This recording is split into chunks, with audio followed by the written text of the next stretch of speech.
ಓದಿದ್ದು ಹೇಳಬೇಕು ಅಂತ ಕೇಳ್ಕೊಳ್ತೀನಿ. Director sir please.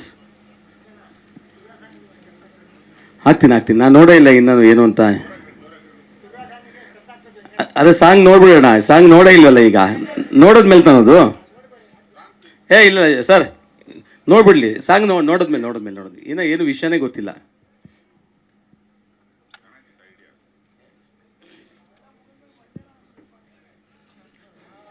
ಸಕಲರಿಗೂ ನಮಸ್ತೆ. ಥ್ಯಾಂಕ್ ಯು ವೆಂಕಣ್ಣ ಅಂತ ಕರೆಯೋದು ನಾನು. ಅವತ್ತಿಂದ 18-20 ವರ್ಷದಿಂದ ವೆಂಕಣ್ಣನೇ ಪ್ರತಿಯೊಂದು ನೋಡ್ಕೊಂಡಿರೋದು. ಮಾಧ್ಯಮದ ಮಧ್ಯೆ ಬದಲಾದರೂ ವೆಂಕಣ್ಣನ ಪ್ರೀತಿ ವಿಶ್ವಾಸ ಜಾಸ್ತಿ. ನನಗೆ ಮೊದಲ ಬಾರಿಗೆ ವೆಂಕಣ್ಣ, ನಾನು, ಗಂಗಣ್ಣ, ವಾಸು ಇದ್ದರು.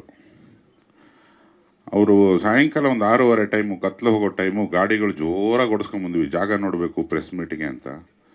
ಅದರಲ್ಲಿ ನಮ್ಮ ಶ್ರೀಯುತ ವಾಸು ಅವರು ಒಂದು ಕಾಯಿ ತಿನ್ನೋಕ್ಕೆ ಅಂಥೇಳಿ ಇಲ್ಲೆಲ್ಲ ಓಡಾಡ್ಬಿಟ್ಟು ಅದೊಂದು ಗುಂಡಿಗೆ ಬಿದ್ದಿದ್ದು ನೆನಪಿದೆ. ನಾನು ಗಂಗಣ್ಣ ಸೇರಿ ಎತ್ತಿದ್ವಿ. ಅಲ್ಲೊಂದು ಗುಂಡಿ ಇದೆ, ಅದನ್ನು ಮುಚ್ಚಿದ್ದೀವಿ. Don't worry. ಯಾರು ಹೌದು ನಿಮ್ಮ ವಾಸು. ಅದು ಬಂದ ತಕ್ಷಣ ಅವ್ರನ್ನ ಕೇಳಿದೆ. ನಾನು ಗುಂಡಿ ನೋಡಿದಾಗೆಲ್ಲ ವಾಸು ನೆನಪಾಗುತ್ತೆ. ಇದು ಎಂಥ ಮಜವಾದ ಜಾಗ ಅಂದರೆ, ಇಲ್ಲೇ ನಾವು ಚಿತ್ರದ ಮುಹೂರ್ತ ಮಾಡಿದ್ದು. ಮೊದಲನೇ ದಿನ ಪೆನ್ ಹಿಡ್ಕೊಂಡ ಜಾಗ ಇದು. ಆಮೇಲೆ ನಮ್ಮ ಕೃಷ್ಣಪ್ಪಣ್ಣ ಅವರು ತೀವ್ರವಾಗಿ ದೇವರು, ದಿಂಡ್ರು ಇತ್ಯಾದಿಗಳನ್ನು ನಂಬೋರಲ್ಲ, ಮನುಷ್ಯರು ನಂಬೋರು. ನಾನು ಸ್ವಲ್ಪ ಅದೇ ದಿಕ್ಕಲ್ಲೇ ಇರೋನು. ದೇವ್ರಿಗೆ ಯಾರ್ಯಾರಿಗೆ ನಂಬಿಕೆ ಇದೆ ಅವರೆಲ್ಲ ಕೈ ಮುಗಿಬೇಕಾದ್ರೆ ನಮ್ಗೆ ಯಾಕೆ ಬೇಕಪ್ಪ ನಿಷ್ಠುರ ಅಂತ ಪಕ್ಕದಲ್ಲಿ ನಿಂತ್ಕೊಂಡು ಕೈ ಮುಗಿಯೋಂಥ ಪೈಕಿ ನಾವು. ಇಲ್ಲೇ ಒಂದು ಪೂಜೆ ಆಗಿದ್ದು. ಇದು ಕೃಷ್ಣಪ್ಪಣ್ಣ ರೈತರಾಗಿದ್ದು, ಅವರ ರೈತಾಪಿ ಮೋಹಕ್ಕೆ ಹುಟ್ಕೊಂಡಿರೋ ಜಾಗ. ಇಲ್ಲಿ ಪಕ್ಕದಲ್ಲಿ ತೋಟ ಇದೆ. ಮೊನ್ನೆ ಕೂಡ ಫೋನ್ ಮಾಡೋಕ್ಕೆ ಹೇಳ್ತಾ ಇದ್ರು ಕೃಷ್ಣಪ್ಪಣ್ಣ, ಕೊಯ್ಲು ನಡೀತಾ ಇದೆ, ನಮ್ಮ ಜಾಗದಲ್ಲಿ ಮಾಡಿ ಅಂತ. ಅವತ್ತಿಂದ ಇದು ಪೋಸ್ಟ್ಪೋನ್ ಆಗ್ತಾನೆ ಬಂದು ಇವತ್ತು ಎಲ್ಲರೂ ಬಿಡುವು ಮಾಡ್ಕೊಂಡು ಬಂದಿದ್ದೀರಿ. ಬಂದಂಥ ಪ್ರತಿಯೊಬ್ಬರಿಗೂ ತಂಡದ ಪರವಾಗಿ ನನ್ನ ದೀರ್ಘದಂಡ ನಮಸ್ಕಾರ ಮತ್ತು ಥ್ಯಾಂಕ್ ಯು. ಅದ್ಭುತ ಜಾಗಕ್ಕೆ ಬಂದಿದ್ದೀರಿ. ಇಲ್ಲೇ ಶುರುವಾದ ಚಿತ್ರ, ಇಲ್ಲೇ ಕೊನೆ ಗಳಿಗೆಯಲ್ಲಿ ಕೆಲವು ಶಾರ್ಟ್ಗಳಿತ್ತು ಬೆಳಗ್ಗೆಯಿಂದ, ಅದನ್ನೆಲ್ಲ ತೆಗೆದು ಇವತ್ತು ವಿದ್ಯುಕ್ತವಾಗಿ ಅಫಿಷಿಯಲಿ ನಾವು ಕುಂಬಳಕಾಯಿ ಹೊಡೆದಿದ್ದೀವಿ. ಮತ್ತು 5:04 ಸರಿಯಾಗಿ ಇನ್ನೊಂದು ಹಾಡು, ಚಿತ್ರದ 2ನೇ ಹಾಡು ಬಿಡುಗಡೆ ಆಗಿದೆ. ಮೊದಲನೇ ಹಾಡಿಗೂ ಕೂಡ ಸಕಲರು ಬಂದಿದ್ರಿ. ತಮ್ಮ ಹಾರೈಕೆಯಿಂದ ಅದು ತುಂಬ ಚೆನ್ನಾಗಿ ಜನಮಾನಸದಲ್ಲಿ ಬೆರೆತು ಪ್ರತಿಯೊಬ್ಬರು ಬಾಯಲ್ಲೂ ಬರೋ ಥರ ಆಗಿದೆ. ಈ ಹಾಡಿನ ವಿಶೇಷ ಏನಪ್ಪ ಅಂದರೆ, ಇದಕ್ಕೆ ಆಬ್ಸರ್ಡಿಟಿ ಅಂದರೆ ಅನರ್ಥನ ಟ್ರೈ ಮಾಡಿದ್ದೀವಿ ನಾನು ಮತ್ತು ಹರಿಕೃಷ್ಣ. ಅರ್ಥಕ್ಕೆ ಒಂದು ಲೆವೆಲಿಗೆ ನಮ್ಮ ಕಾಂಬೋ ವರ್ಕ್ ಆದರೆ, ಅರ್ಥ ಇಲ್ಲದೆ ಇರೋದಕ್ಕೂ ಒಂದು ರೇಂಜಿಗೆ ವರ್ಕ್ ಆಗಿದ್ದೀವಿ ನಾವು. ಮೋಸ್ಟ್ಲಿ ಅದಕ್ಕೆ ಜಾಸ್ತಿ ವರ್ಕ್ ಆಗಿದ್ದೀವಿ ನಾವು, ಗೊತ್ತಿಲ್ಲ. ಅರ್ಥಕ್ಕಿರೋ ಪವರ್ಗಿಂತ ಜಾಸ್ತಿ ಅನರ್ಥಕ್ಕಿರುತ್ತೆ. ಅಂದರೆ ನಾವು ಸುಮ್ಮನೆ ಇದ್ದುಬಿಟ್ರೆ, ಏನೋ ಮಾತಾಡದೆ ಸುಮ್ಮನೆ ಇದ್ಬಿಟ್ರೆ ಸುಮಾರು ವಿಷಯಗಳು ಬಗೆಹರಿಯುತ್ತಂತೆ. ಬಟ್ ನಾವು ಮಾತಾಡಿ ಕೆಟ್ಬಿಡ್ತೀವಿ. The problem with the words is each word has a meaning ಅಂತ ಒಂದು ಸೇಯಿಂಗ್ ಇದೆ. ನನಗೆ ಮೊದಲಿಂದ ಅಬ್ಸರ್ಡಿಟಿ ತುಂಬ ಇಷ್ಟ. ಈ ತಲೆ ಕೆಟ್ಟ ಭಟ್ಟ ಎಬುಡ ತಬುಡ, ದರ್ಶನ್ ಸರ್ ಸಿನಿಮಾಗೆ ಹರಿಕೃಷ್ಣ ಅವ್ರ ಕಂಪೋಸಿಷನ್ ಮತ್ತು ನಾನು ಬರೆದದ್ದು. ತುಂಬ ಜನ ಕೇಳಿದ್ರು, ಅದಕ್ಕೆ ಲಿರಿಕ್ಸಿಗೆ ಪೇಮೆಂಟ್ ಬೇರೆ ತೊಗೊಂಡ್ರೆ ನೀವು ಅಂತ. ಸೊ ಆ ಥರದ್ದು ಇನ್ನೊಂದು ಪ್ರಯತ್ನ. ಇಲ್ಲಿ ಸುಮಾರು ಅಚ್ಚಕನ್ನಡ ಪದಗಳು ಇದ್ದಾವೆ, ಸುಮಾರು ಅನರ್ಥಗಳು ಇದ್ದಾವೆ. ಒಂದು ಸೌಂಡ್ ಅಂದರೆ ಒಂದು ಕೇಳಿಸ್ಕೊಳ್ಳೋದಕ್ಕೆ ಒಂದು ಆಹ್ಲಾದ, ಒಂದು ಆನಂದ, ಒಂದು ಸೌಂದರ್ಯ ಅಂತಿರುತ್ತೆ ಪ್ರತಿಯೊಂದು ಸಂಗೀತಕ್ಕೂ. ಕಣ್ಣಿಗೇನೋ ಕಾಣುತ್ತೆ. ಆ ಥರದ ಒಂದು ಹಾಡುಗಾರಿಕೆ ಹರಿಕೃಷ್ಣ ಮತ್ತು ಸಂಜಿತ್ ಹೆಗಡೆ ಅವರು ಮತ್ತು ಇನ್ನೊಬ್ಬ ಫೀಮೇಲ್ ಗಾಯಕಿ, ಅವ್ರ ಹೆಸರು ಮರೆತೋಯ್ತು, ಕ್ಷಮಿಸಿ, ಪ್ರಾರ್ಥನಾ ಅವರು, 3 ಜನ ಸೇರಿ ಪ್ರಯತ್ನ ಪಟ್ಟಿದ್ದಾರೆ. ನನಗೆ ಹರಿ ವೈಯಕ್ತಿಕವಾಗಿ ತುಂಬ ಇಷ್ಟದ ಗಾಯಕರು. ಅವರ ಗಾಯನ ಮತ್ತು ಸಂಜಿತ್ ಹೆಗಡೆ ತುಂಬ ಇಷ್ಟದ ಗಾಯಕ, ಅವ್ರ ಗಾಯನ, ಹುಡುಗಿಯ ಗಾಯನ ಎಲ್ಲವೂ ಸೇರಿಕೊಂಡು ಇದನ್ನು ನಾವು ತುಂಬಾ ಕೇಳ್ತಾ ಇದ್ವಿ. ಇದನ್ನೇ ಮೇಯ್ನ್ ಸಾಂಗ್ ಆಗಿ ಮಾಡಬೇಕು ಅಂತ ಮೊದಲಿಂದ ಅಂದ್ಕೊಂಡು, ಚಿತ್ರ ಶುರುವಾದಾಗ ಮೊದಲಿಗೆ ಹುಟ್ಟಿದ ಹಾಡಿದು. ಒಂಥರ ಮುದ್ದಿನ ಹಾಡು ಅನ್ನೋ ಥರ, ಬಯಸಿ ಆದಂಥ ಮಕ್ಕಳ ಮೇಲೆ ನಮಗೆ ಮುದ್ದು ಜಾಸ್ತಿ ಇರುತ್ತಲ್ಲ, ಆ ಥರದ ಹಾಡು. ಈ ಹಾಡು ಹೆಂಗೆ ಹುಟ್ಟಿತು, ಏನಾಯಿತು, ಇದನ್ನು ಎಷ್ಟು ಆನಂದಪಟ್ಟು ಹಾಡಿದ್ದಾರೆ ನಮ್ಮ ಗಾಯಕರಾದಂಥ ಕಂಪೋಸರ್ ಆದಂಥ ಹರಿಕೃಷ್ಣ ಅವರು ಅದನ್ನು ನಮ್ಮೊಂದಿಗೆ ಹಂಚ್ಕೋಬೇಕು, ಮಾಧ್ಯಮದ ಜೊತೆಗೆ ಹಂಚ್ಕೋಬೇಕು ಅಂತ ಅವ್ರನ್ನ ವೇದಿಕೆ ಕರಿತೀನಿ. ಶ್ರೀಯುತ ಹರಿಯವರು ವೇದಿಕೆಗೆ ಬರಬೇಕು. ಇದು ಖಂಡಿತ ಇದು ಆನಂದಪಟ್ಟು ಹಾಡಿದಂಥ ಹಾಡಂತೂ ಅಲ್ಲ. ತುಂಬ ಸತಿ ಲಿರಿಕ್ ಶೀಟ್ನ ನೋಡಿ ನೋಡಿ ನೋಡಿ ನೋಡಿ ಹಾಡಿದಂಥ ಹಾಡು. ಯಾಕಂದರೆ ಲಿರಿಕ್ ಶೀಟ್ ನೋಡ್ಬೇಕಾದ್ರೆ ಬಾಯಿಗೆ ಹಾಡು ಬರ್ತಾ ಇರಲಿಲ್ಲ. ಸೊ ತುಂಬ ರೀಟೇಕ್ಗಳ ಜೊತೆಗೆ ನನ್ನ ಯಾರೂ ಸ್ಟುಡಿಯೋಲಿ ಅಷ್ಟೊತ್ತು ಹಾಡಿದ್ದು ನೋಡಿದ್ದಿಲ್ಲ ಯಾರು. ಸರಿ, ಇನ್ನು ಬೇರೆ ಸಿಂಗರು ಇನ್ನೂ ಕಷ್ಟ ಜಾಸ್ತಿ ಆಗ್ಬೋದೇನೋ ಅಂತ ನನ್ನ ಸಾಂಗ್ನೇ ಭಟ್ ಸರ್ ಉಳಿಸ್ಕೊಂಡಿದ್ದಾರೆ. ಮತ್ತು ಕೃಷ್ಣಪ್ಪ ಸರು ಹೇಳಿದ್ರು ವಾಯ್ಸ್ ಚೆನ್ನಾಗಿದೆ ಅಂತ. ನನಗೆ ಅಲ್ಲೇ ಭಯ ಆಗುತ್ತೆ. ನನ್ನ ವಾಯ್ಸ್ ಚೆನ್ನಾಗಿದೆ ಅಂತ ಯಾರಾದರೂ ಹೇಳಿದ್ರೆ ಭಯ ಆಗುತ್ತೆ ನನಗೆ. ಈ ಪ್ರಯತ್ನ ಅನ್ನೋದು ಅಂದರೆ ಈ ಥರ ನಾವು ಹಾಡು ಮಾಡಿದ್ದೀವಿ, ಕಂಪೋಸ್ ಮಾಡಿದ್ದೀವಿ ಅನ್ನೋದಕ್ಕಿಂತನೂ ಕನ್ನಡ ಇಷ್ಟು ಚೆನ್ನಾಗಿ ಬರೆಯಬಲ್ಲ ಒಬ್ಬ ಸಾಹಿತಿ ಈ ಥರ ಒಂದು ಸಾಹಿತ್ಯ ಕೂಡ ಬರೆದು ಅದು ಜನರನ್ನ ಮೆಚ್ಚಿಸುವಂಥ ಒಂದು ಕೆಲಸ ಆಗೋದು ತುಂಬ ದೊಡ್ಡ ಕೆಲಸ. ಅದು ತುಂಬ ದೊಡ್ಡ ಎಕ್ಸ್ಪೆರಿಮೆಂಟ್. ಅದು ಭಟ್ ಸರ್ ಮುಂಚೆಯಿಂದಲೂ ಮಾಡ್ಕೊಂಬಂದವ್ರೆ. ಸಿನಿಮಾಲ್ಲೂ ಒಂದು ಪಾತ್ರ, ಇಡೀ ಪಾತ್ರ ನಮಗೆ ಗೊತ್ತಿಲ್ಲದಿರೋ ಒಂದು ಭಾಷೆನೇ ಮಾತಾಡುತ್ತೆ. ಸೊ ಆ ಥರ ಎಕ್ಸ್ಪೆರಿಮೆಂಟ್ಗಳು ಕನ್ನಡ ಅಷ್ಟು ಪ್ರೀತಿಸೋರು, ಕನ್ನಡ ಅಷ್ಟು ಗೊತ್ತಿರೋರು ಮಾಡೋದು ಅನ್ನೋದು ತುಂಬ ವಿರಳ. ಸೊ ಆ ಎಕ್ಸ್ಪೆರಿಮೆಂಟ್ ಇರೋವರೆಗೂ ಈ ಥರ ಹಾಡುಗಳು, ಈ ಥರ ಪ್ರಯತ್ನಗಳೆಲ್ಲ ಉಳ್ಕೊಂಡಿರುತ್ತೆ ಅಂತ ಹೇಳ್ತೀನಿ. ಸೊ ಇದ್ರ ಜೊತೆಗೆ ನನ್ನ ಜೊತೆಗೆ ಹಾಡಿರೋ ಸಂಜಿತ್ ಇರ್ಬೋದು, ಮತ್ತು ನಮ್ಮ ಕನ್ನಡದ ಪ್ರತಿಭೆ ಪ್ರಾರ್ಥನಾ ಅವರಿರ್ಬೋದು, ತುಂಬ ಖುಷಿಯಿಂದ ಹಾಡಿರೋಂಥ ಹಾಡು, ಆ ಸಾಹಿತ್ಯ. ಯಾಕಂದರೆ ತುಂಬ ಸ್ಮೈಲ್ ಬೇಕಾಗಿತ್ತು ಅದನ್ನು ಹಾಡಬೇಕಾದ್ರೆ.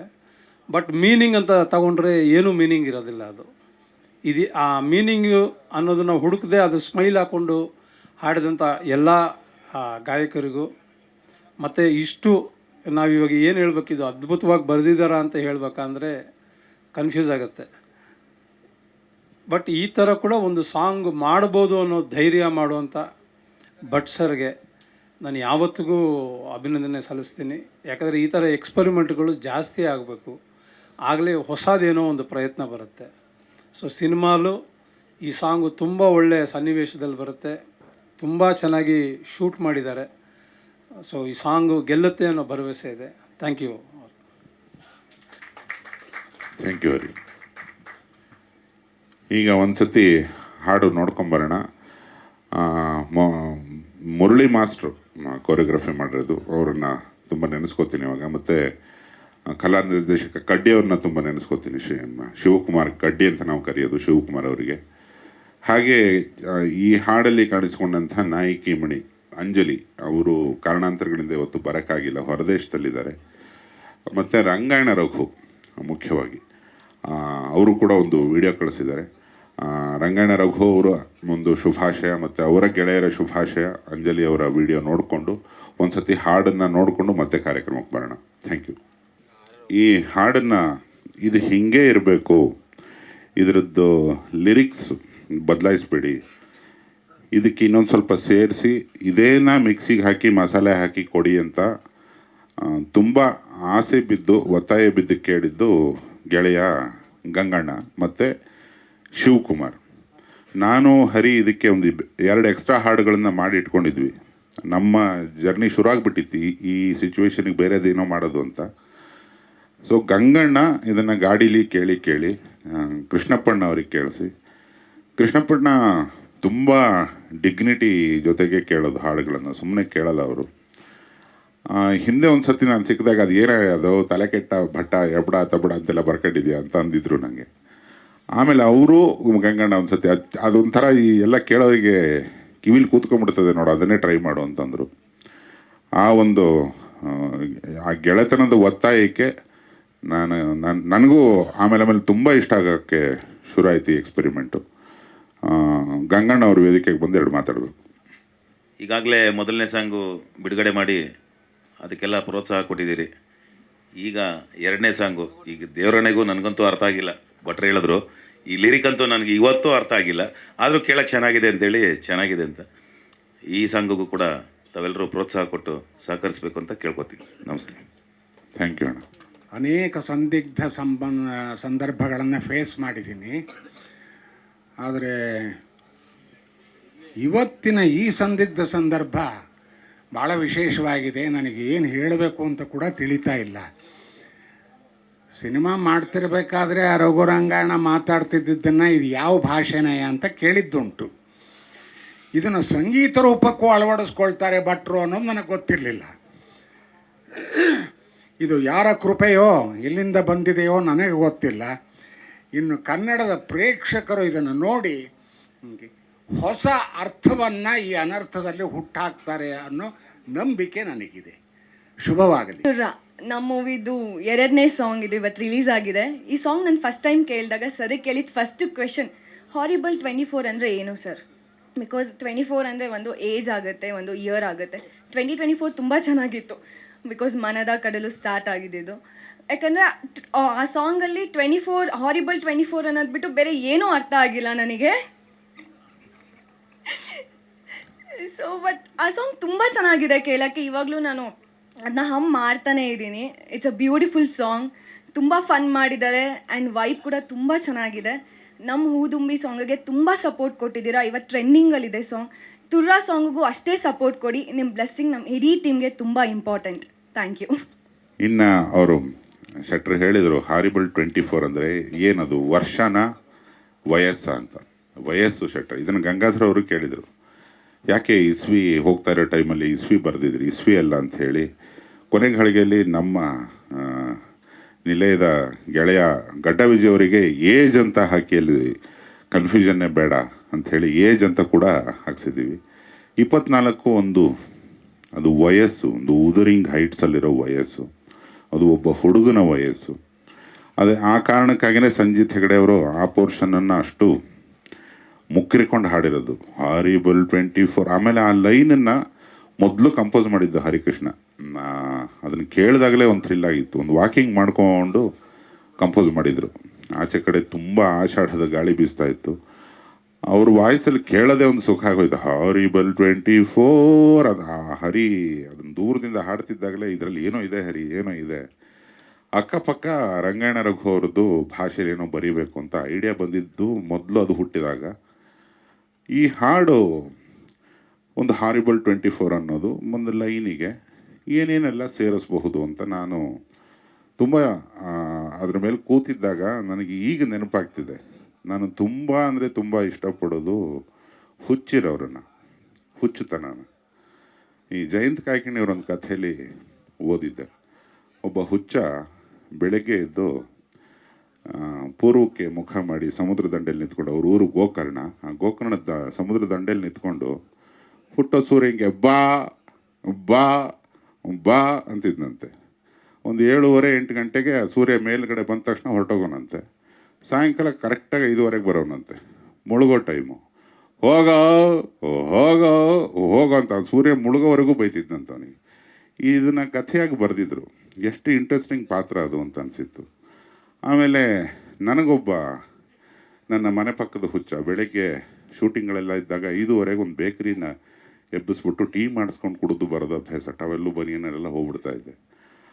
ಆ ಬೇಕ್ರಿಯಿಂದ ಮನೆಗೆ ಬರೋವರೆಗೂ ಮೈಕೈ ಎಲ್ಲ ಮೊಸರು ಪ್ಯಾಕೆಟ್ ಕಟ್ಕೊಂಡಿರೋನು.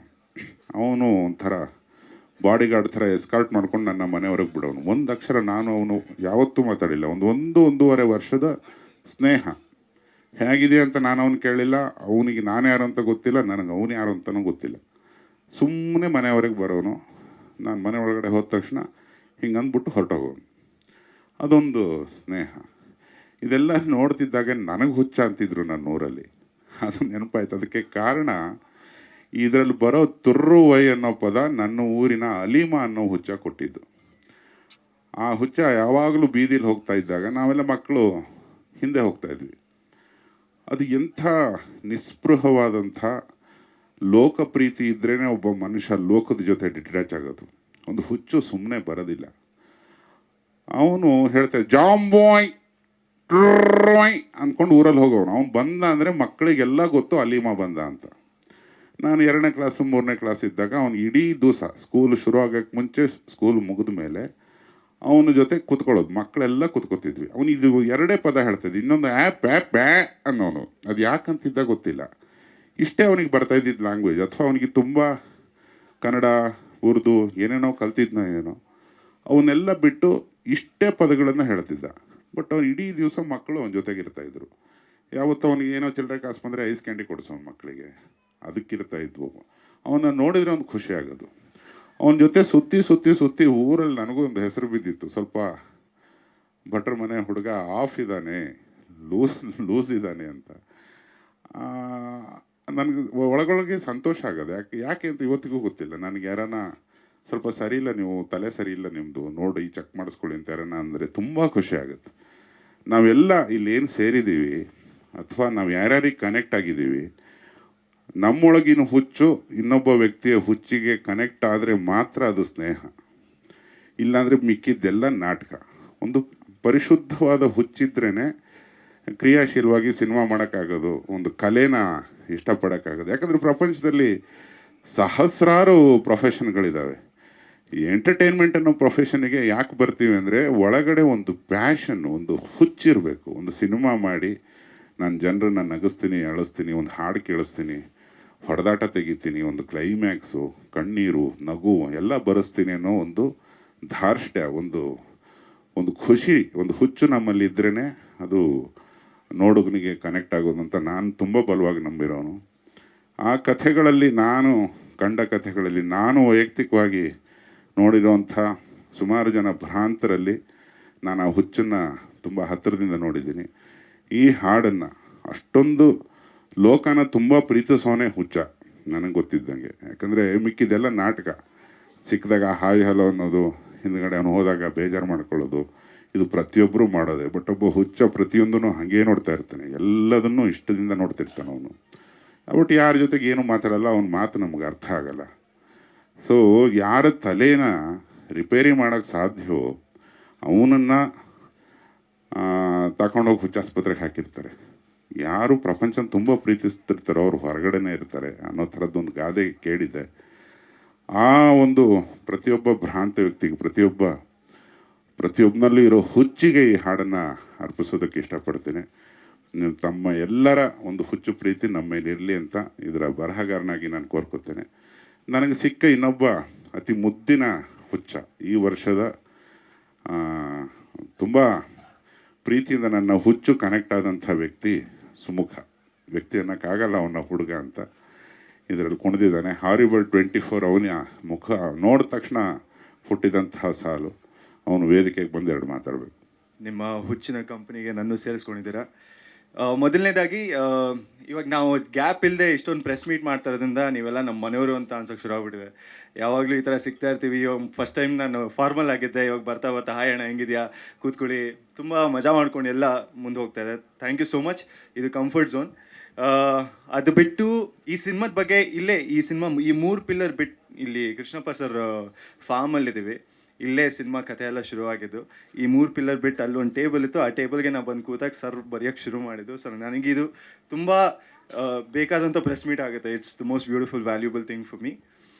ತುರ್ರ ಈಗ ಸರ್ದು ಒಂದು ಇಂಟ್ರೆಸ್ಟಿಂಗ್ ಬಿಹೇವಿಯರ್ ಇದೆ. ನಾವು ಶೂಟಿಂಗ್ ಮಾಡೋ ಟೈಮಲ್ಲೂ ಅವ್ರ ಮಾತುಗಳು ನಮ್ಗೆ ಅರ್ಥ ಆಗಲ್ಲ. ಒಂದೊಂದ್ಸಲಿ ಸುಮ್ಮನೆ ಬಸ್ ಅಂತಾರೆ ಎಲ್ಲೋ ಒಂದು ಕಡೆ, ಇನ್ನೆಲ್ಲೋಡಕ್ಕೆ ಎಥೈ ಅಂತಾರೆ. ಇದೆಲ್ಲ ಏನು ಸರ್ ಇದು, ಸಡನ್ನಾಗಿ ಒಂದು ಸೌಂಡ್ ಬರುತ್ತೆ, ಏನದು ಸೌಂಡು ಅಂತ ಫಸ್ಟ್ ಶುರುನಲ್ಲಿ ನಮ್ಗೆ ಅರ್ಥನೂ ಆಗಲ್ಲ ಏನಿದು ಅಂತ. ಬಟ್ ಇವೆಲ್ಲ ಹೋಗ್ತಾ ಹೋಗ್ತಾ ನಮಗೆ ಅದ್ರ ಮೀನಿಂಗು ಅವ್ರು ಹೇಳೋದೇ ಅರ್ಥ ಆಗಕ್ಕೆ ಶುರು ಆಯಿತು. ಸೊ ತುರ್ರ ಕೂಡ ಹಾಗೆ. ನನಗೆ ಸರ್ ಬರೆದಾಗ ಈ ತುರ್ರ ಏನು, ಹಾರಿಬಲ್ 24 ಅರ್ಥ ಆಗಿತ್ತು. ಬಟ್ ತುರ್ರ, ಜಾಂಬೋಯ್, ಟೊರ್ರೋಯ್, ಇವತ್ತು ನೀವು ಹೇಳೋದಕ್ಕೆ ನನಗೆ ಗೊತ್ತಾಯ್ತು ಇವೆಲ್ಲ ಇದೊಂದು ಕಥೆ ಇದೆ ಅದರಿಂದ ಅಂತ. ಅದನ್ನು ನಾನು ತುಂಬ ಯೂಸ್ ಮಾಡ್ತೀನಿ, ಜಾಂಬೋಯ್, ಟೊರ್ರೋಯ್ ಅಂತ. ಬಟ್ ಇದನ್ನು ನಾನು ಸರ್ ಹೇಳ್ದಂಗೆ ನಾನು ಇದನ್ನು ನನ್ನ ಹುಚ್ಚತನಕ್ಕೆ ನಾನು ಇದನ್ನು ಯೂಸ್ ಮಾಡ್ಕೊಳ್ತೇನೆ ಇವಾಗ. It's becoming my tool. ಚಿಕ್ಕ ಮಕ್ಕಳು ಬೆಳೆಯೋಬೇಕಾರೆ ಈ ಗಾಡಿನ ಸ್ಕೂಟ್ರಲ್ಲಿ ಕೂತ್ಕೊಂಡು ಅಪ್ಪ ಅಮ್ಮ ಕರ್ಕೊಂಡು ಹೋಗ್ಬೇಕಾರೆ, ಅಟ್ಲೀಸ್ಟ್ ನನಗಿದಾಗಿತ್ತು. ಯಾವುದೇ ಟೈಮಲ್ಲಿ ಸ್ಕೂಟ್ರಲ್ಲಿ ಹೋಗ್ಬೇಕಾರೆ ನನಗೆ ಹಾಡುಗಳದ್ದು ಲಿರಿಕ್ಸ್ ಯಾವತ್ತೂ ಗೊತ್ತಿರಲಿಲ್ಲ, ಇವತ್ತಿಗೂ ಗೊತ್ತಿಲ್ಲ ಆ್ಯಕ್ಚುಲಿ. ಯಾವುದೇ ಹಾಡಾಗಿರಲಿ, ಯಾವುದೇ ದೇಶದಾಗಿರಲಿ, ನಮ್ಮ ದೇಶದಾಗಿರಲಿ, ನಮ್ಮ ಸ್ಟೇಟ್ದಾಗಿರಲಿ. ಬಟ್ ನನ್ನ ಸೌಂಡ್ ನಂದೇ ಈ ಥರ ಯಾವುದೋ ಒಂದು ಜಿಬ್ರಿಷ್ ಒಂದು ಏನೋ ಹಾಕೊಂಡೋದಕ್ಕೆ ಲೈನು, ಬಟ್ ಹಾಡನ್ನು ನಾನು ಕಂಪ್ಲೀಟ್ ಮಾಡ್ತಿದ್ದೆ ಹಾಡು ಹೇಳಿ. ನನಗೆ ಈ ಹಾಡು ಬಂದಾಗ ನನಗೆ ಹಾಗೆ ಅನ್ನಿಸ್ತು, ನಮಗೆ without meaning, without lyrical meaning ಮಕ್ಕಳಿಗೆ ಬೇರೆಯವ್ರಿಗೆ ತುಂಬ ಎಷ್ಟು ಈಸಿಯಾಗಿ ಕ್ಯಾಚ್ ಆಗುತ್ತೆ, ದಟ್ ಬೀಟ್ ಬೇಗ ಕೂರುತ್ತೆ ತಲೆಗೆ. ಸೊ ಆದ್ದರಿಂದ ನನಗೆ this song is also one of my favourites because ಮಕ್ಕಳಿಗೆ ತುಂಬ ಇಷ್ಟ ಆಗುತ್ತೆ. ಅದು ಬಿಟ್ಟು ಎಂಜಾಯ್ ಮಾಡ್ಕೊಳ್ಳೋರು ಮಾಡ್ಕೊಳ್ತಾರೆ. ಸೊ ತುಂಬ ಇದೆ ಈ ಥರ. But yeah, thank you for ತುರ್ರಾ. ಈ ಹಾಡು ಇವಾಗ ರಿಲೀಸ್ ಆಗಿದೆ. ಎಲ್ಲರೂ ಪ್ಲೀಸ್ ಹೂದುಂಬಿ ಹೇಗೆ ನೋಡಿದ್ರೋ, ಹೇಗೆ ಅದಕ್ಕೆ ಸಪೋರ್ಟ್ ಮಾಡಿದ್ರು, ಅದನ್ನು ಈ ಹಾಡು ನೋಡಿ ಎಂಜಾಯ್ ಮಾಡಿ, ಮತ್ತೆ ಮತ್ತೆ ಕೇಳಿ, ಹೆಂಗೆ ಕೇಳ್ತಿರೋ, ಪಾರ್ಟಿ ಮಾಡ್ತಿರೋ ಎಲ್ಲ ಮಾಡ್ಕೊಂಡು ಮಜಾ ಮಾಡಿ. ಆ್ಯಂಡ್ ನಮ್ಮ ಸಿನಿಮಾನ ಹೀಗೆ ಸಪೋರ್ಟ್ ಮಾಡ್ತಾ ಹೋಗಿ. ಮೊದಲನೇದಾಗಿ ಇಷ್ಟು ದೂರ ಈ ಒಂದು ಹಳ್ಳಿಯ ಈ ವಾತಾವರಣಕ್ಕೆ ಬಂದಂಥ ಎಲ್ಲ ಮಾಧ್ಯಮ ಮಿತ್ರರು, ಪತ್ರಕರ್ತ ಮಿತ್ರರಿಗೆ ತುಂಬು ಧನ್ಯವಾದಗಳನ್ನು ಹೇಳೋಕ್ಕೆ ಇಷ್ಟಪಡ್ತೀನಿ. ಯಾಕೆ ನಾನು ಯಾವುದೇ ಸಿನಿಮಾ ಮಾಡಲಿ, ಒಂದು ಆಧಾರದ ಸ್ವಾಗತ ಮಾಡಲಿ, ಪ್ರೀತಿಸಲಿ, ಗೌರವಿಸಲಿ, ನಾನು ನಿಸ್ವಾರ್ಥವಾಗಿ ಇವೆಲ್ಲವನ್ನು ಮಾಡ್ತೀನಿ. ಈ ತುರ್ರಾ ಅನ್ನೋದು ಪೂರ್ತಿ ಫೈನಲ್ ಆಗಿರಲಿಲ್ಲ. ಅದೇನೋ ಮ್ಯೂಸಿಕ್ಕು, ಲಿರಿಕ್ಸು ನನಗಿಷ್ಟ ಆಯಿತು. ಬಟ್ರೆ ಇದನ್ನೇನೋ ಹಂಗೆ ಮಾಡಿರಿ, ಹೆಂಗಿದೆಯೋ ಹಂಗೆ ಮಾಡಿರಿ ಅಂತ, ಇಲ್ಲಣ್ಣ ಅದು ನೋಡೋಣ ಅದು ಇದು ಅಂತ ಹೇಳಿ ನನಗನ್ನಿಸ್ತದೆ ಒಂದೂವರೆ ತಿಂಗಳು ಎಳೆದಿದ್ದಾರೆ. ಆದರೂ ಅದು ನಮ್ಗೆ ಯಾರಿಗೂ ಅರ್ಥವಾಗದೇ ಇದ್ರೂ ಏನು ಇವತ್ತು ಆ ಮುರಳಿ ಮಾಸ್ಟ್ರು ಮತ್ತು ಸುಮುಖ, ಅಂಜಲಿ, ಅದರಲ್ಲೂ ರಂಗಾಯಣ ರಘು ಅವರು ಪಾತ್ರ ನಿರ್ವಹಿಸಿದ್ದಾರೆ. ಆ ಲಿರಿಕ್ಸು ಇದು ನನಗಂತೂ ಇಷ್ಟವಾಗಿದೆ, ನಮ್ಮ ಪ್ರೇಕ್ಷಕರಿಗೂ ಇಷ್ಟವಾಗ್ತದೆ ಅಂತ ಅಂದ್ಕೊಂಡಿದ್ದೀನಿ. ಅದಕ್ಕೆ ಮಧ್ಯ ತಾವೆಲ್ಲ ಮಾಧ್ಯಮದವರು ಇದಕ್ಕೆ ಸಪೋರ್ಟ್ ಮಾಡಿ ಈ ಸಿನಿಮಾವನ್ನು ಗೆಲ್ಲಿಸೋ ಪ್ರಯತ್ನವನ್ನು ಮಾಡ್ತೀರಿ ಅನ್ನೋದನ್ನು ನನಗಾದರೂ ಒಂದು ನಂಬಿಕೆ ಇದೆ. ಯಾಕೆ ಹೇಳ್ತಾ ಇದ್ದೀನಿ ಅಂದರೆ, ಎಲ್ಲ ಸಿನಿಮಾಗಳು ಅದೇ ಆದ ಒಂದು ಶೈಲಿಯಲ್ಲಿ ಹೋಗ್ತದೆ. ಈ ಚಿತ್ರದಲ್ಲಿ ತುರ್ರಾ ಹಾಡಿಗಿಂತಲೂ ಸನ್ನಿವೇಶಗಳು ದತ್ತಣ್ಣ ಅವ್ರದ್ದಿರ್ಬೋದು, ನಮ್ಮ ರಂಗಾಯಣ ರಘುದಿರ್ಬೋದು, ಇನ್ನು 2 ಹೆಣ್ಮಕ್ಳು ಶೆಟ್ರದಿರ್ಬೋದು, ಅಂಜಲಿದಿರ್ಬೋದು, ಸುಮುಖ, ಇದೆಲ್ಲ ಡಿಫ್ರೆಂಟಾಗಿ ತಿರುವುಗಳನ್ನು ಪಡ್ಕೊಂಡು ಹೋಗ್ತಾ ಇರ್ತದೆ. ಇದು ಜನ ಮೆಚ್ಚೋ ಒಂದು ಪ್ರಯತ್ನವನ್ನು ಪ್ರಾಮಾಣಿಕವಾಗಿ ಯೋಗರಾಜ್ ಭಟ್ರು ಮಾಡಿದ್ದಾರೆ ಅಂತ ಆದರೂ ನಾನು ಅಂದ್ಕೊಳ್ತಾ ಇದ್ದೀನಿ. ಇನ್ನು ಕ್ಯಾಮ್ರಾ ವರ್ಕು ಸುರೇಶ್ ಅವರು ಸಂತೋಷ್ ಸಹ ತುಂಬ ಪ್ರಾಮಾಣಿಕವಾಗಿ ಅವರು ಇದು ಬೇಕೇ ಬೇಕು, ಇದು ಹಿಂಗೆ ಇರಬೇಕು, ಅದು ಹಂಗೆ ಇರಬೇಕು ಅಂತೇಳಿ ಮಾಡಿಸಿದ್ದಾರೆ. ಅದರಲ್ಲಿ ಯಾರು ಹೆಚ್ಚು ಕಮ್ಮಿ ಅನ್ನೋಂಗಿಲ್ಲ.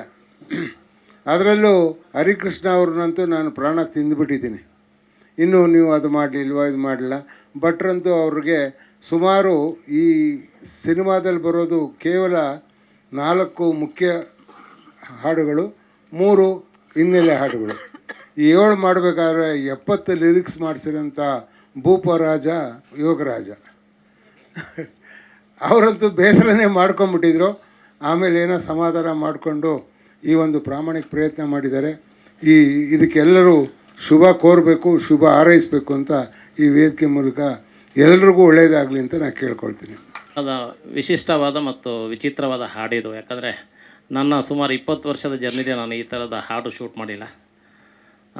ಯಾಕಂದರೆ ಈ ಥರದ ಸೌಂಡು ಅದು ಮತ್ತು ಈ ಥರದ ಸಾಂಗ್ ಕಂಪೋಸ್ ಮಾಡೋದಕ್ಕೆ ಭಟ್ರು ಮತ್ತು ಹರಿ ಸರ್ಗೆ ಮಾತ್ರ ಸಾಧ್ಯ.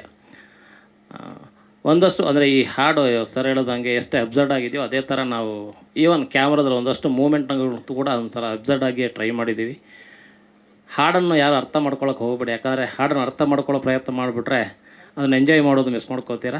ಬಟ್ ಹಾಡಿನ ಸೌಂಡ್ ಕೇಳ್ಕೊಂಡೆ ಅದನ್ನು ಎಂಜಾಯ್ ಮಾಡಿ ಸಿನಿಮಾಕ್ಕೆ ಪ್ರೋತ್ಸಾಹಿಸಿ ಅಂತ ಕೇಳ್ಕೊತಾ ಇದ್ದೀನಿ.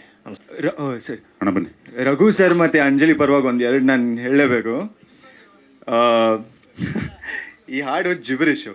ನಾವು ಲೈನ್ಸ್ ಇಟ್ಕೊಂಡೆ 48 ಫ್ರೇಮಲ್ಲಿ ಹಾಡನ್ನ ಡ್ಯಾನ್ಸ್ ಮಾಡೋದಾಗಲಿ ಕೊರಿಯೋಗ್ರಫಿನಲ್ಲಿ ಸಿಕ್ಕಾವಡೆ ಕಷ್ಟ ಆಗುತ್ತೆ. ಈ ಜಿಬ್ರಿಷ್ನ ಲೈನ್ ಹಿಡ್ಕೊಂಡು ನಮ್ಮ ಕೊರಿಯೋಗ್ರಫರು ಬರೋರು, ಈ ಥರ ಇದಮ್ಮ ಹಿಂಗೆ ಆಡಬೇಕು, ಬೇಗ 48 ಫ್ರೇಮ್ ಪ್ಲೇ. ಸರ್ ಏನದು ಹಿಂಗೆ ಹೇಳ್ಬೇಕು ಇದನ್ನು ತುರ್ರಾಗಿರ ಅಂತ ಅವ್ರು ಬರೋರು. ಇದೇನು ಗೊತ್ತಾ ಹಿಂಗೆ ಹೇಳ್ಬೇಕು ಅಂತ ಬರೋರು ಅಲ್ಲಿ ಬಂದ್ಬಿಟ್ಟು ಅವ್ರಿಗೂ ಗೊತ್ತಾಗ ಇದು ಹೆಂಗೆ ಹೇಳ್ಬೇಕು ಸರ್, ಇದು ಹೆಂಗೆ ಹೇಳ್ಬೇಕು ಯೋಗರಾಜ್ ಸರ್ ಅಂತ ಅವ್ರು ಹಿಂದೆ ಹೇಳ್ಕೊಂಡು ನಗ್ತಾ ಇರ್ತಾರೆ. ನಾನು ಇನ್ನೊಂದು ಹೇಳ್ಕೊಡ್ತೀನಿ ಬರ್ರಿ ಇಲ್ಲಿ ಅಂತ ಹೇಳ್ಬಿಟ್ಟು ಇದು ಹಂಗೆ ಆಗಿರೋದು ಹಾಡು. So hats off to Anjali and ನನಗೆ ಅಟ್ಲೀಸ್ಟ್ ಸಂಜೆದ್ ಹಾಡಿದಾನೆ ಹಾರಿಬಲ್ 24 ಪಾರ್ಟು. ಮಿಕ್ಕಿದೆಲ್ಲ ಜಿಬ್ರಿಷ್ ಆಗಿರೋದ್ರಿಂದ ಅವರಿಬ್ಬರು ಸ್ವಲ್ಪ ಜಾಸ್ತಿನೇ ಕಷ್ಟಪಟ್ಟಿದ್ದಾರೆ. ಎಂಜಾಯ್ ಮಾಡಿದ್ದಾರೆ of course. But yeah, this is Yogaraj Bhat set enjoyment. Kannada ಕಲಬೆರಕೆ ಮಾಡಲೇಬೇಡಿ ಸ್ವಾಮಿ ಅಂತ ಬರೆದಿದ್ದೀರಾ. ನಿಮಗಿನ್ನ ಕಲಬೆರಕೆ ಮಾಡೋಕ್ಕೆ ಬೇರೆ ಯಾರಿಗೆ ಬರುತ್ತೆ ಹೇಳಿ ಸರ್ ಕನ್ನಡನ? ಹಾಗೆ ನೋಡೋಕೆ ಹೋದರೆ ಅವನು ಉಲ್ಟಾ ಓದ್ಕೊಂಡ್ಬಿಟ್ಟಿದ್ದಾನೆ ಅವನು ಮೋಸ್ಟ್ಲಿ. ಅದೊಂದು ಲೈನ್ ಮಾತ್ರ ಆಗಿದೆ, ಅದು ಕನ್ನಡ ಕಲಬೆರಕೆ ಮಾಡಬೇಡಿ ಸ್ವಾಮಿ ಅಂತ. ಬಟ್ ನೀವು ತುಂಬ ಬೇರೆ ಥರ ನೋಡಿದ್ರೆ ಹಲವಾರು ಹಳಗನ್ನಡದ ಪದಗಳು, ಆಮೇಲೆ ತುಂಬ ಪ್ರಾಚೀನವಾದಂಥ ದೇವನಾಗರಿ ಸಂಸ್ಕೃತದ ಸಣ್ಣ ಸಣ್ಣ ಯಾವುದಾದ್ರು ಅಕ್ಷರಗಳೆಲ್ಲ ಇದಾವೆ ಅದರಲ್ಲಿ. ತುಂಬ ನಾನು ಈ ಜಬ್ಬಾರ್ ಅನ್ನೋನು ಮಾಡಿರೋದು ಇದು ನನ್ನ ಫಾರ್ಮೆಟ್ ಅಲ್ಲ, ಅಥವಾ ಈ ಥರ ಯಾರ್ಯಾರು ಬರೀತಾರೆ ಅವ್ರದ್ದು ಯಾರದ್ದು ಅಲ್ಲ ಇದು. ಜಬ್ಬಾರ್ ಅಂತ ಒಬ್ಬ ಆಫ್ಘನ್ ಕವಿ ಅಥವಾ ಬರಹಗಾರ. ಅವನು ಆಫ್ಘಾನಿಸ್ತಾನದ ಪದಗಳು, ಪರ್ಷಿಯನ್ನು, ರಷ್ಯನ್ನು ಮತ್ತು ಯುರೋಪಿಯನ್ ಹಳೆ ಭಾಷೆಗಳಿಂದ ಕೆಲವು ಪದಗಳನ್ನು ಡೊಂಕ ಮಾಡಿ ಅವನದೊಂದು ಭಾಷೆ ಮಾಡಿಕೊಂಡ. ಅದಕ್ಕೆ ಅರ್ಥ ಇರಲಿಲ್ಲ. ಅಂದರೆ ಈಗ ನೀವು ಏನಾದ್ರು ಜಗಳ ಆಡಬೇಕಂದ್ರೆ ಪ್ರತಿಯೊಂದು ಪದಕ್ಕೂ ನಿರ್ದಿಷ್ಟ ಅರ್ಥ ಇರುತ್ತೆ. ಏನೋ ಒಂದು ಕೆಟ್ಟ ಪದ ಹೇಳಿದ್ರೆ ನಿಮಗೂ ಸಿಟ್ಟು ಬಂದು ನೀವು ಒಂದು ಕೆಟ್ಟ ಪದ ವಾಪಸ್ ಹೇಳ್ಬೋದು. ಅರ್ಥಹೀನ ಪದಗಳ ಜಗಳ ಆಡೋಕ್ಕೆ ಹೋದಾಗ 2 ನಿಮಿಷಕ್ಕೆ ನಾವೇ ನಕ್ಬಿಡ್ತೀವಿ. ಇದನ್ನು ಕ್ರಾಂತಿ ಟೈಮಲ್ಲಿ ಮಾಡಿದ್ನಂತ, ಯುರೋಪಿಯನ್ ಕ್ರಾಂತಿ, ರಷ್ಯನ್ ಕ್ರಾಂತಿ ಟೈಮಲ್ಲಿ ಆ ಜಬ್ಬಾರ್ ಅನ್ನೋನು ಕಂಡಿಡ್ಕೊಂಡಿದ್ದು. ಇನ್ನೊಬ್ಬ ಇದ್ದ ಡೇನಿಯಲ್ ಕಾರ್ಮ್ಸ್ ಅಂತ, ಆತ ಕೂಡ ಹಾಗೆ ಒಂದು ಮನೆ ಮುಂದೆ ಹಲವಾರು ಯಂತ್ರಗಳದ್ದು, ಸೈಕಲ್, ಕಡ್ಡಿ, ಮೆಷಿನ್ನು, ಚಕ್ರಗಳು ಇವನ್ನೆಲ್ಲ ಇಟ್ಕೊಂಡು ಒಂದಕ್ಕೊಂದು ವೆಲ್ಡ್ ಮಾಡಿ ಮನೆ ಮುಂದೆ ಇಟ್ಟಿದ್ದಂತೆ. ಯಾರನ್ನ ಹೋಗೋ ಬರೋರು ಕೇಳ್ತಿದ್ರಂತ, ಏನು ಮೆಷಿನ್ ಇದು? ಏನು ಮಾಡಲ್ಲ ಅದು. ಮತ್ತು ಯಾಕೆ ಮಾಡಿದ್ಯಾ ಇದನ್ನ? ನಾನು ಸುಮ್ಮನೆ ನನ್ನ ಖುಷಿಗೆ ಮಾಡಿಟ್ಟಿದ್ದೀನಿ. ದೊಡ್ಡ ಮೆಷಿನ್ನು, ಎಲ್ಲ ಚಕ್ರಗಳನ್ನು ಜೋಡಿಸಿ ಏನೋ ಮಾಡಿದ್ನಂತೆ. ಅದಕ್ಕೆ ಬೆಲ್ಟ್ ಇಲ್ಲ, ಅದಕ್ಕೊಂದು ಎಂಜಿನ್ ಇಲ್ಲ. ಮತ್ತು ಏನಕ್ಕೆ ಮಾಡಿದೆ ಇದನ್ನ? ನನ್ನ ಖುಷಿ ನಾನು ಮಾಡಿದ್ದೀನಿ. ಅವನು ಅರೆಸ್ಟ್ ಆಯ್ತಂತೆ. ಅದೇ ಥರ ಜಬ್ಬಾರ್ ಅನ್ನೋ ಒಂದು ಅರೆಸ್ಟು ಸುಮಾರು ಸತಿ ಆಗಿದೆ ಅಂತ ಕೇಳಿದ್ದೀನಿ. ಈ ತುಂಬ ವಿಪ್ಲವದ ಟೈಮ್, ತುಂಬ ಕ್ರಾಂತಿಯ ಟೈಮ್ಗಳಲ್ಲಿ, ಅಥವಾ ತುಂಬ ಬೋರ್ಡಮ್ಮು ಅದೇ ಬರ್ತಿದೆ ಅನ್ನೋ ಟೈಮಲ್ಲಿ ಅಬ್ಸರ್ಡಿಟಿ ಅಂದರೆ ಅನರ್ಥಕ್ಕೊಂದು ವಿಶೇಷ ಅರ್ಥ ಬರುತ್ತೆ. ಅದರಲ್ಲಿ ಒಂದು ಲೈನ್ ನಾನು ಉಲ್ಟಾ ಮಾಡಿ ಬರೆದಿದ್ದನ್ನು ನೋಡಿದ್ದೀರಿ. ನಿಮ್ಮ ಬುದ್ಧಿವಂತಿಕೆಗೆ ಥ್ಯಾಂಕ್ ಯು ಸರ್. ಸರಿ ಇಲ್ಲಿ ಸರ್ ಅಶ್ವಥ್ ಅಂತೇಳಿ, ಬಹುತೇಕ ನಿಮ್ಮ ಸಿನಿಮಾಗಳಲ್ಲಿ ಲಿರಿಕ್ ಬರೀತೀರಾ, ತುಂಬ ಚೆನ್ನಾಗಿ ಬರೀತೀರಾ. ಆದರೆ ಈ ರೀತಿಯಾದಂತಹ ಲಿರಿಕ್ಗಳು ಕೆಲವ್ರಿಗೆ ಅರ್ಥನೇ ಆಗಲ್ಲ. ಆದರೂ ಕೂಡ ಎಲ್ಲೋ ಒಂದು ಕಡೆ ನೀವು ಗೆಲುವನ್ನು ಸಾಧಿಸ್ತೀರಾ. ಹೇಗೆ ಸರ್ ಇದು ಅಂತ? ನಿಮ್ಮ ಪ್ರಶ್ನೆನೂ ನೀವೇ ಕೇಳಿ, ಉತ್ತರನ ನೀವೇ ಕೊಟ್ಟರೆ ನಾನು ಏನು ಹೇಳಲಿ? ಅಲ್ಲ, ಹೇಗೆ ಸಾಧ್ಯ ಅಂದರೆ ಲಿರಿಕ್ ಅರ್ಥ ಆಗಲ್ಲ ಅಂತಾರೆ ಕೆಲವರು, ಬಟ್ ಆದರೂ ಕೂಡ ಸಕ್ಸಸ್ ಆಗ್ತೀರಾ? ಅಂದರೆ ತುಂಬ ಹೆದರಿಕೆ ಆಗುತ್ತೆ ಒಳಗೊಳಗೆ. ಈಗ ನಾನು ಹರಿ ಇದನ್ನು ತುಂಬ ಸತಿ ಚರ್ಚೆ ಮಾಡಿದ್ದೀವಿ. ಮೊದಲಿಗೆ ಇದೇ ಸಂತೋಷು ಮತ್ತು ನಮ್ಮ ಸಹಾಯಕ ನಿರ್ದೇಶಕರು ನಮ್ಮ ಟೀಮಲ್ಲಿನೇ ರಂಗಾಯಣ ರಘು ಅವರಿಗೆ ಇದರಲ್ಲೊಂದು ಬೇರೆ ಕನ್ನಡ ಥರ ಕೇಳಿಸೋಂಥ ಒಂದಿಷ್ಟು ಸ್ಪೆಷಲ್ ಎಕ್ಸ್ಪೆರಿಮೆಂಟ್ ಮಾಡಿದಾಗ, ಇದು ಬೇಕಾ? ನಿಮ್ಮದು ರಂಗಾಯಣ ರಘು ಅವ್ರು ಮಾಡಿರೋ ಸಿನಿಮಾಗಳಲ್ಲೆಲ್ಲ ತುಂಬ ವಿಚಿತ್ರವಾಗಿ ಮಜವಾಗಿ ಇರೋಂಥ ಅಚ್ಚಕನ್ನಡನೇ ಇದೆ. ಇದು ಇದು ಅರ್ಥ ಆಗಲ್ಲ ನೋಡಿ, ಅದನ್ನ ಇನ್ನೊಂದ್ಸತಿ ಪ್ರಯತ್ನ ಪಟ್ಟು ರೀರೈಟ್ ಮಾಡಿ ಅಂದಾಗ ನಮಗೆ ಇದು ಮಾಡು ಅಂದರೆ ಅದು ಮಾಡೋಕ್ಕೆ ಬರಲ್ಲ. ಸಿಟ್ಟು ಬರುತ್ತೆ, ಅಥವಾ ಅಹಂಕಾರಕ್ಕೆ ತಗೋತೀವಿ. ಇಲ್ಲ, ನಾನು ಕನ್ವಿನ್ಸ್ ಮಾಡ್ತೀನಿ. ಯಾಕಂದರೆ ಮುಂಚಿನ ಸಿನಿಮಾಗಳಲ್ಲಿ ಎಲ್ಲ ಅರ್ಥ ಆಗೋಂಗೆ ಬರೆದ್ಬಿಟ್ಟಿರ್ತೀವಲ್ಲ, ಹೊಸ್ತೇನು ಅಂತ ಅನಿಸಲ್ಲ ಅಂತ ಅನ್ನಿಸ್ತಿರುತ್ತೆ. ರಂಗಾಯಣ ರಘು ಅವರಿಗೆ ಒಂದು ಅರ್ಧ ದಿವಸ ಸಿಕ್ಕು ಈ ಥರದ್ದೊಂದು ಹಲ್ಕ ಪ್ರಯತ್ನ ಮಾಡ್ತಿದ್ದೀವಿ, ಏನಂತೀರಿ ಅಂದಾಗ ಅವರು ಅಚ್ಚಿಗೆದ್ದು ಭಾಳ ಕರೆಕ್ಟಾಗಿದೆ ಇದು ಅಂಥೇಳಿ ತುರ್ರ ಅಂಥೇಳಿ 2-3 ಸತಿ ಅಂದು ತೋರಿಸಿದ್ರು. ಒಂದು ಓಟ್ ಸಿಕ್ತು. ಓಕೆ, ನಟರೇ ಮಾಡ್ತೀನಿ ಅನ್ಬೇಕಾದ್ರೆ ಇವರಿಗೆ ಮಾತು ಯಾರ್ದು ಕೇಳಬಾರ್ದು ಅಂಥೇಳಿ ಶುರು ಹಚ್ಕೊಂಡೆ. ಆ ನಂತರ ಗಂಗಣ್ಣ, ನಮ್ಮ ಆರ್ಟ್ ಡೈರೆಕ್ಟರ್ ಶಿವಕುಮಾರ್, ಮತ್ತು ಕೃಷ್ಣಪ್ಪಣ್ಣ, ನಂತರ ಸಂತೋಷು, ಇವ್ರಿಗೆ ತುಂಬ ಇಷ್ಟ. ಶೆಟ್ರಿಗೆ ಅವ್ರದ್ದೇ ಸಪ್ರೇಟ್ ಹಾಡಿದೆ, ಹೂ ದುಂಬಿಯ ಕಥೆಯ. ಬಟ್ ಯಾವತ್ತೋ ಕಾರಲ್ಲಿ ಹಾಡನ್ನು ಕೇಳ್ತಾ ಇದು ತುಂಬ ಚೆನ್ನಾಗಿದೆ ಸರ್ ಇದು ಅಂತ ಅಂದ್ಬಿಟ್ರು. ಹೀಗೆ ಚಿಕ್ಕದಾಗಿ ಓಟ್ ಬೀಳ್ತಾ ಹೋದಾಗ ಧೈರ್ಯ ಬರುತ್ತೆ. ಅಂದರೆ ಯಾವುದೇ ಪ್ರಯತ್ನ ಅಳುಕಲ್ಲೇ ಶುರು ಆಗೋದು. ನಮಗೆ ಹೆದರಿಕೆ ಇಲ್ಲ ಅಂದರೆ, ಕೇಳುಗನ ಹೆದರಿಕೆ ಅಥವಾ ನೋಡುಗನ ಹೆದರಿಕೆ ಇಲ್ಲಾಂದರೆ ಏನೂ ಹುಟ್ಟಲ್ಲ ನಮಗೆ. ಹಾಗೆ ಒಂದು ಸ್ವಲ್ಪ ಕೆರೆದು ಹುಣ್ಣು ಮಾಡ್ಕೊಂಡಾಗ ಅದು ವಾಸಿ ಮಾಡೋಕ್ಕೆ ಜನ ಸಿಗ್ತಾರೆ ಅಂತ ಇದುವರೆಗೂ ಹೆಂಗೆ ನಡ್ಕೊಂಡು ಬಂದಿದೆ ಚಕ್ಡಿ ಬಂಡಿ. ಪ್ರಶ್ನೆ ಕೇಳಿದ್ದಕ್ಕೆ ಧನ್ಯವಾದ. Hi sir, Ramesh from T5 sir. Sir sir ಇವಾಗ ಸಾಂಗು ತುಂಬ ಚೆನ್ನಾಗಿದೆ, ಅರ್ಥ ಆಗದೆ ಇದ್ರೂ ಕೂಡ ಎಂಟರ್ಟೈನ್ಮೆಂಟ್ ಆಗಿದೆ. ಸಾಂಗಲ್ಲಿ ವನಜಕ್ಕಿ ಜಲಜಕ್ಕಿ ಅಂತೇಳಿ ಒಂದು 3 ಲೈನ್ ಬರುತ್ತೆ. ಅವರಿಬ್ಬರು ಯಾರು ಸರ್? ವನಜಾಕ್ಷಿ ಜಲಜಾಕ್ಷಿ. 5 ಅಕ್ಕಿ ಅಕ್ಕಿ ಅಕ್ಕಿ ವನಜಾಕ್ಕಿ ಗಿರಿಜಾಕ್ಕಿ ಈ ಥರ ಅಕ್ಕಿ ವನಜಾಕ್ಷಿ ಅಂತ ಅಂದ್ಕೊಳ್ಳಿ. ಅದು ವನಜಾಕ್ಷಿ ಜಲಜಾಕ್ಷಿ ಅಂತ ಅದು ರಂಗಾಯಣ ರಘು ಅವರ 5 ಹೆಣ್ಮಕ್ಳು, 5 ಜನ ಹೆಣ್ಮಕ್ಳಿಗೆ ತಂದೆ ಅವರು. ನೀವು ಫಿಲ್ಮ್ ನೋಡಿದಾಗ ಆ ಪಾತ್ರಗಳು ಅದರಲ್ಲಿ ಕುಣಿದಿದ್ದಾರೆ ಕೂಡ ಅವರು. 5 ಜನ ಹೆಣ್ಮಕ್ಳ ಹೆಸರುಗಳು. ಸರ್ ಟೈಟ್ಲಲ್ಲಿ ಸಾಂಗಲ್ಲಿ ತುರ್ರ ಅನ್ನೋದೊಂದು ಪರ್ಟಿಕ್ಯುಲರ್ ಬಂದಾಗ ಒಂದು ಸ್ಟೆಪ್ ಬರುತ್ತೆ, ಹುಕ್ ಸ್ಟೆಪ್ ಬರುತ್ತೆ ಸರ್ ಅದರಲ್ಲಿ. ಆ ಸ್ಟೆಪ್ ಹಿಂದೆಗಡೆ ನಿಮ್ಮ ಏನಾದರೂ ಕೊರಿಯೋಗ್ರಫಿ ಇದೆಯಾ ಪರ್ಟಿಕ್ಯುಲರ್ ಆ ಸ್ಟೆಪ್ಪಲ್ಲಿ? ಇಲ್ಲ, ಅದೆಲ್ಲ ಮುರಳಿ ಮಾಸ್ಟರ್ ಕಲ್ಪನೆ. ನಾನು ನೃತ್ಯ ಪಟುನೂ ಅಲ್ಲ. ನಮ್ಗೆ ಯಾರನ್ನ ಕುಣಿದ್ರೆ ನೋಡಿ ಆನಂದ ಪಡೋಕ್ಕೆ ಬರ್ತದೆ ಬಿಟ್ಟರೆ ಆ ಥರದ ಕಲ್ಪನೆಗಳೆಲ್ಲ ಹುಟ್ಟಿಸುವಷ್ಟು ಕ್ರಿಯಾಶೀಲ ವ್ಯಕ್ತಿ ನಾನಲ್ಲ. ಬಿಟ್ರೆ ಬಹಳ ಒಳಕೆಲೆ ಚಾನಲ್ ತಪ್ಪು ಕಾಲೇಜ್ ವಾಡಲ್ಲಿ ಕೆಲವು ಪುಸ್ತಕ na strendritko mochanathana kana thodia na bonotono to mola la to na medicina palakachu kokala kachu manakala athoja thumashno atololo chakanya manata atana thuro takana mutamika college physics attack.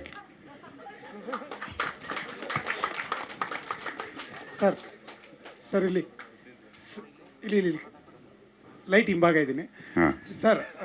ನಮ್ಮ ಹಳ್ಳಿ ಕಡೆ ಉಳುಮೆ ಮಾಡಕ್ಕೆ ಪ್ರಾರಂಭ ಮಾಡಿದಾಗ ಎತ್ತುಗಳಿಗೆ ಅರ್ಥ ಆಗ್ಲಿ ಅಂತ ಒಂದಿಷ್ಟು ಭಾಷೆಗಳನ್ನ ಬಳಸ್ತಾರೆ. ಹೌದೌದು, ಹೊರ್ಯೋ ಅಂತಾರೆ. ಅರ್ರ ಟುರ್ರ, ಈ ಟುರ್ರ ಅಲ್ಲ, ಹರ್ರ ಅರ್ರ ಬಬ್ಬ ಔಪ ಈ ಥರ ಎಲ್ಲ ಬಳಸ್ತಾರೆ. ಈ ಸಾಂಗ್ ಕೇಳಿದ್ಮೇಲೆ ಅವ್ರಿಗೆ ಹೆಲ್ಪ್ ಆಗುತ್ತೆ ಅಂತ ಅನ್ಸುತ್ತೆ. ಹೌದು, ಇದು ರೈತರ ಪರ ಇದೆ ಅಂತ ಹೇಳಿದಿರಿ, ಒಳ್ಳೆ ಪಾಯಿಂಟ್, ಥ್ಯಾಂಕ್ ಯು. ಅಂದ್ರೆ ಪ್ರಾಣಿಗಳಿಗೆ ಅರ್ಥ ಆಗುತ್ತೆ ಸರ್ ಈ ಭಾಷೆ. ನಾನು ಒಂಥರ, ನನಗೂ ಅನಿಮಲ್ ಬೋರ್ಡ್ ಸರ್ಟಿಫಿಕೇಟ್ ಬೇಕು, ನಾನು ಪ್ರಾಣಿ. Okay sir, thank you. Thank you.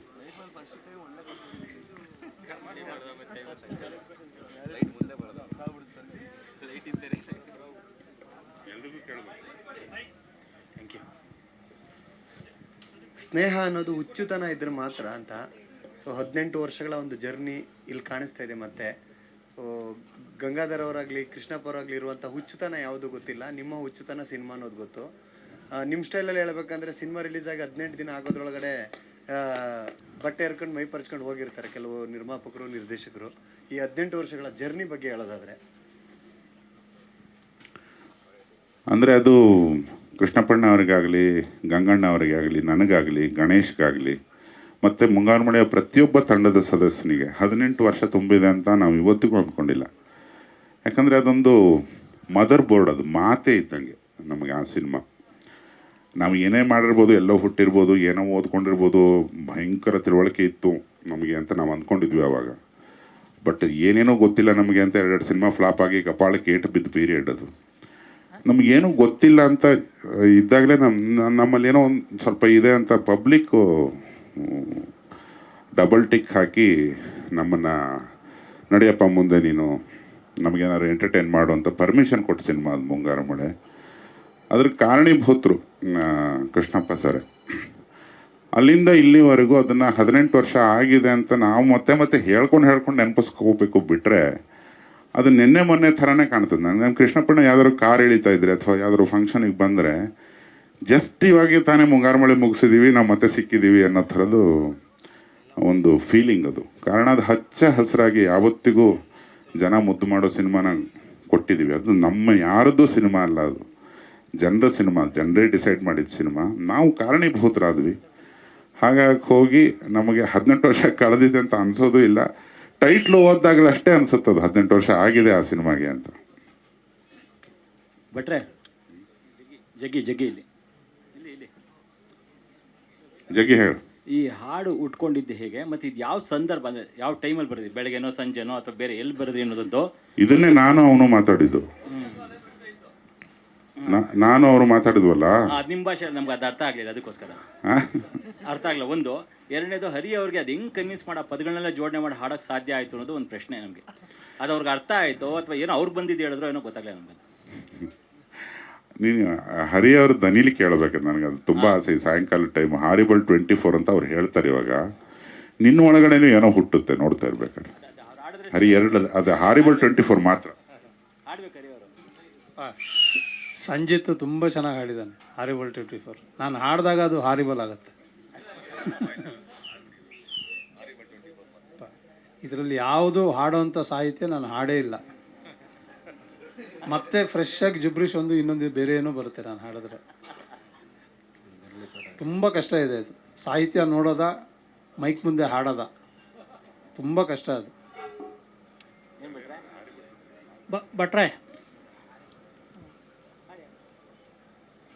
ಭಟ್ರೆ ಶಂಕರ್ ಅಂತ ಈ ಪೇಪರಿಂದ ಈ ಹಾಡಲ್ಲಿ ಶೃಂಗಾರ ರಸ ಹೆಚ್ಚಿಗೆ ಕಾಣ್ತಾ ಇದೆ. ಹೌದೇ? ಮೊದಲಿನಿಂದ ಕೊನೆಯ ತನಕ ನೋಡಿದಾಗ ಜೋಕೆ ನಾನು ಬಳ್ಳಿಯ ಮಿಂಚು ಅಂತ ಹಾಡಿತ್ತಲ್ವಾ, ಅದ್ರ ಹಿನ್ನೆಲೆ ಏನು ನಾವು ಅರ್ಥ ಮಾಡ್ಕೊಂಡಾಗ ಆ ಪದಗಳು ನಮಗೆ ಬೇರೆ ಅರ್ಥನೇ ಕೊಡುತ್ತೆ. ಆ ರೀತಿ ನಿಮ್ಮದು ಈ ಸಾಂಗಲ್ಲಿ ನೋಡಿದಾಗ ಮೊದಲಿನಿಂದ ಕೊನೆಯ ತನಕ ಕೂಡ ಅದೇ ರೀತಿ ಒಂದು ಶೃಂಗಾರ ಎದ್ದು ಕಾಣ್ತಾ ಇದೆ. ಅದಕ್ಕೆ ನಮ್ಮ ಗುರುಗಳು ಕೇಳಿದ್ರು ಯಾವ ಸಮಯದಲ್ಲಿ ಈ ಸಾಂಗ್ ಬರೆದಿದ್ರು ಅಂತ. ಅದಕ್ಕೆ ಮುಂದುವರೆದ ಭಾಗವಾಗಿ ನಾನು ಆಗ ಹೇಳಿದೆ, ಅದು ಆಷಾಢದ ಟೈಮು. ನನ್ನ ಆಫೀಸಲ್ಲಿ ಸಿಕ್ಕಾಬಟ್ಟೆ ದೊಡ್ಡ ದೊಡ್ಡ ಕಿಟಕಿಗಳು, ಗಾಳಿ ಬೀಸ್ತಾ ಇತ್ತು. ಹರಿಕೃಷ್ಣ ವಾಕಿಂಗ್ ಮಾಡಿಕೊಂಡ್ರು. ಆ ಆಷಾಢದ ಎಫೆಕ್ಟ್ ಅವ್ರಿಗಿತ್ತೋ ನನಗಿತ್ತೋ ಗೊತ್ತಿಲ್ಲ, ಬಟ್ ಇದು ಹುಟ್ಟಿದ್ದು ಆ ಟೈಮಲ್ಲಿ. Thank you. Thank you sir. ವಿಜಯವಾಣಿಯಿಂದ ಶಿವ ಅಂತ. ಈ ಅನರ್ಥ ಭಾಷೆಯನ್ನು ಮಾತಾಡ್ಬೋದು, ಬರೇ ಕಷ್ಟ. ಅಂದರೆ ಈಗ ಒಮ್ಮೆ ಮಾತಾಡಿರ್ತೀವಿ, ನೆಕ್ಸ್ಟ್ ಏನು ಅದನ್ನು ನೆನೆಸ್ಕೊಂಡು ಏನನ್ನು ಮಾತಾಡಿದ್ವಿ ಅಂತ ಆಗುತ್ತೆ. ಇಲ್ಲಿ ಸಂಭಾಷಣೆ ಇದೆ, ಹಾಡು ಇದೆ. ಅದು ಹೇಗೆ ನೀವು ಬರೀತಾ ಇದ್ರಿ ಸರ್? ಅದು ಏನು ಮತ್ತೆ ಅದೇ ಮಾತಾಡಿದ್ದು ಅದೇ ಇರ್ತಿತ್ತ ಅಥವಾ ಬೇರೆ ಬೇರೆ ಚೇಂಜಸ್ ಆಗ್ತಿತ್ತ? ಇಲ್ಲ, ಅದು ತುಂಬ ಒಳ್ಳೆ ಪ್ರಶ್ನೆ ಇದು. ಅದು ಬರೆದಾಗ ತುಂಬ ಟೆನ್ಷನ್ ಆಗುತ್ತದು. ಅದೇ ಯಾಕೆ ಬರಿಬೇಕು? ಪ್ರಪಂಚದಲ್ಲಿ ಏನು ಬೇಕಾದ್ರೂ ಬರಿಬೋದು ನಾವು. ಪ್ರಪಂಚದಲ್ಲಿ ಯಾವ ಅಕ್ಷರಗಳನ್ನು ಬೇಕಾದ್ರೂ ಆ ಮೀಟ್ರಿಗೆ ಜೋಡಿಸ್ಬಹುದು. ಅದಕ್ಕೆ ಪ್ರಾಸ ಬೇಕಿಲ್ಲ, ಮತ್ತೊಂದು ಬೇಕಿಲ್ಲ. ಅದು ಹಾಡಿದಾಗ